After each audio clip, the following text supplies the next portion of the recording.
Me when my mum tells me Teletubbies is over now and it's time to turn off the TV. It's over, Johnny.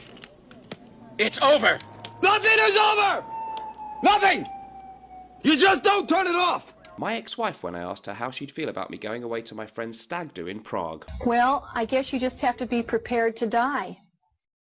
And this is me when the urine sample I sent to my doctors to see if my iron levels were okay comes back and tells me I've got gonorrhea and syphilis. Surprise, surprise. Surprise, surprise.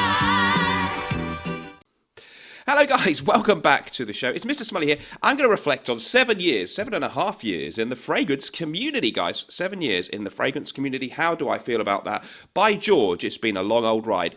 Before we do that, don't forget, if you want to buy fragrance samples in the USA, Puerto Rico or Canada, go to myfragrancesamples.com. Link in the description down below.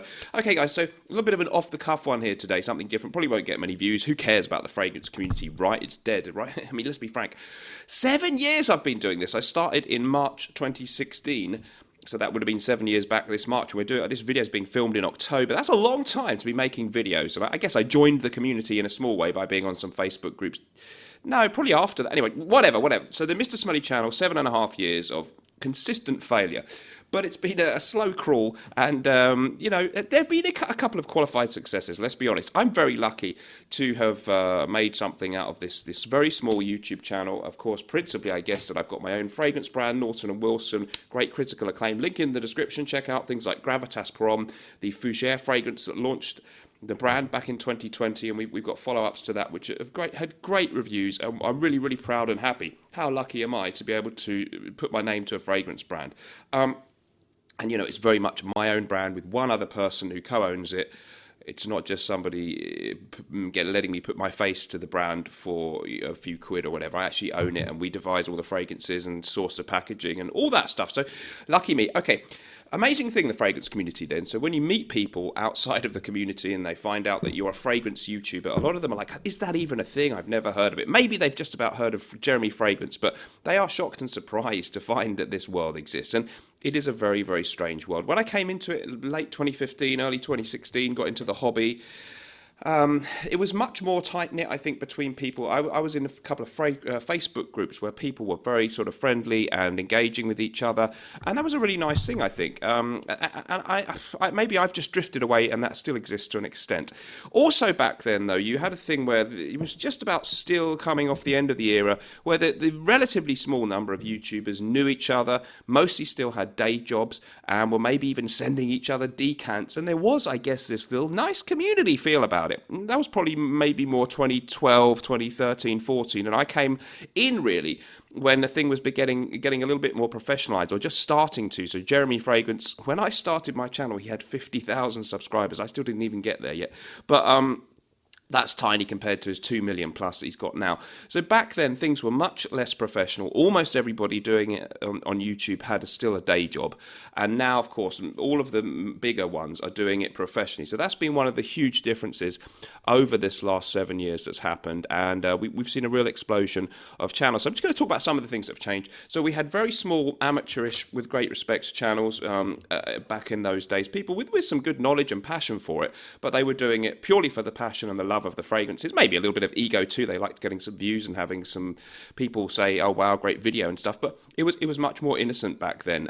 Jeremy came in and professionalized it to a great extent. His videos were very slick. He had a bit more charisma and on-screen presence than many of the other YouTubers, and so it was at the beginning of a new era. And this is inevitable. Any kind of community, you will start off with a small number of people doing it, maybe, and then of course people will come along who do it a little bit better and see the opportunity that you could turn this into a business and that kind of thing. So we've seen the development of Jeremy's channel. We've also seen the female YouTubers come in, and they are now huge. People like Curly Fragrance, Curly Scents, Demi Rawling, other people whose just names temporarily. All these female reviewers have come through now who mainly focus on reviewing men's fragrances and making lists about men's fragrances that will help you get women. And we always predicted this could happen, and somebody could overtake Jeremy if there was a hot-looking lady doing something like Jeremy and talking about sexy fragrances for men to get the women, and it took longer than we thought for it to happen. But now we have all the people I've just named and many more. And of course, it is. Are these women really that interested or obsessed with men's fragrances? I don't suppose so. But it sure as hell beats working in an office or doing a real job. So I don't blame them for doing it. Some people call it a thirst trap or whatever. They get hungry, thirsty young men to watch their videos. But there's nothing wrong with that, and they're very slickly presented videos. A lot of them do have a genuine fragrance knowledge, and they're perfectly okay with me. But that's a huge phenomenon. Believe it or not, by somewhere late 2016, I was the biggest UK-based fragrance YouTuber. Now I'm sure I'm probably not even in the top 10. It really has changed. A lot of people like Fragmental came along, Aaron Terrence Hughes, and even more so people like Jus de Rose and some of the really good female YouTubers in the UK who deserve everything. Monica Chioc, it's very different to my channel. It's not my cup of tea, and I don't watch those videos that much. They're very slickly presented. They do know their stuff. And they've done it. They work very hard, probably harder than me, so they deserve it. I don't knock them, but it's really, really changed so much, hasn't it? The world that we've got in the fragrance community, the online world. Also, the cynicism has grown and grown, and we have troll groups now. One big one, really, Reddit odor jerks.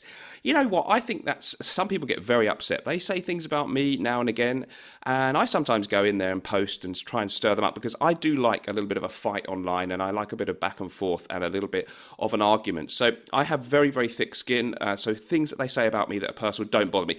There are some valid satirical points made in posts on odor jerks, taking the mickey out of the so-called shills in the community, people who may be being a little bit disingenuous in their videos or have ulterior motives about the fragrances they put in there. I think that's legitimate.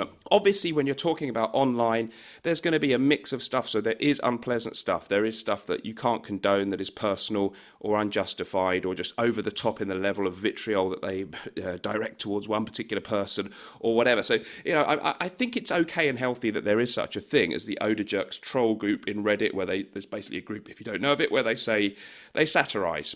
And they say, hold accountable fragrance YouTubers. That's all part of the game. If you want to do a YouTube channel and get somewhere and make a living out of it, maybe do it professionally, you got to be able to accept that there's going to be nasty stuff said about you. If you're going to spit your dummy out about that, then you really are in the wrong ball game. You need to have thick skin to do YouTube. So for me, I'm less. I've got a huge collection. I've just been selling some fragrances off on Facebook groups. So if I've got 3 bottles of vintage Polo Cosmere, am I ever going to use them? Am I going to die before I use them? Yes, probably. So there's no point having a bottle that's worth 90, 100 quid to somebody sat there.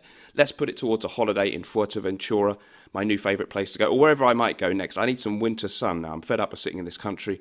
Freezing cold in the winter, so I'm starting to shift priorities a little bit. I'm not obsessed with fragrances. I'm really not. I enjoy doing my channel. I love it. But I was for a small time when I got into the hobby, but I'm not obsessed anymore. And I think I've avoided that compulsive, obsessive, or maybe shopaholic type thing that happens to some people in the community. Not necessarily the YouTubers, who maybe are smart and lucky enough to turn it into a living, but a lot of the people who are watching the YouTube videos or in Facebook groups buying and selling fragrances, they are addicted to an unhealthy degree. And I'm very fortunate to have avoided that. I've got other hobbies. I'm really into watches. I've got the Rolex GMT Master, my most valuable watch on today. That's something I enjoy. But more importantly now, to meet people and do things that can create nice memories to me is more important than anything to do with fragrances. So to go on a nice holiday or maybe to meet people in the fragrance community would be great. But that's more important than any one bottle of fragrance. I will still buy, of course, fragrances that excite me.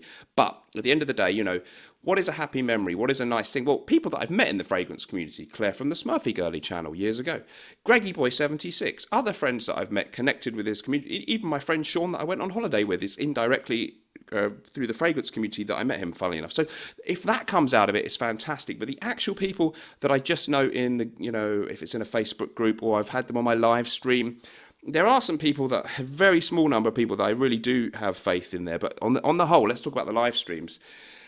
And it could apply to people elsewhere that you've met in Instagram or Facebook groups or whatever.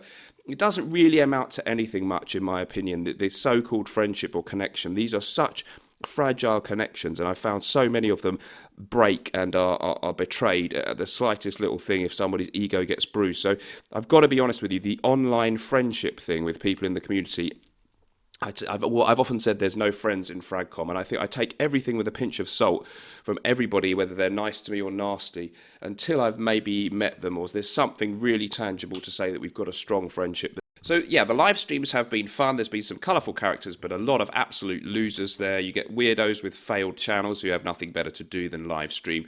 And they, some of them pretended to be a little bit friendly for a while, but they were all backstabbers, horrible people. So really some sad people in the live stream world. Not sure how you sustain a fragrance live stream thing. It's a nice community idea. If you're doing community-based stuff, yeah, live streams are great. But really, what is there to say about fragrances for 2 hours?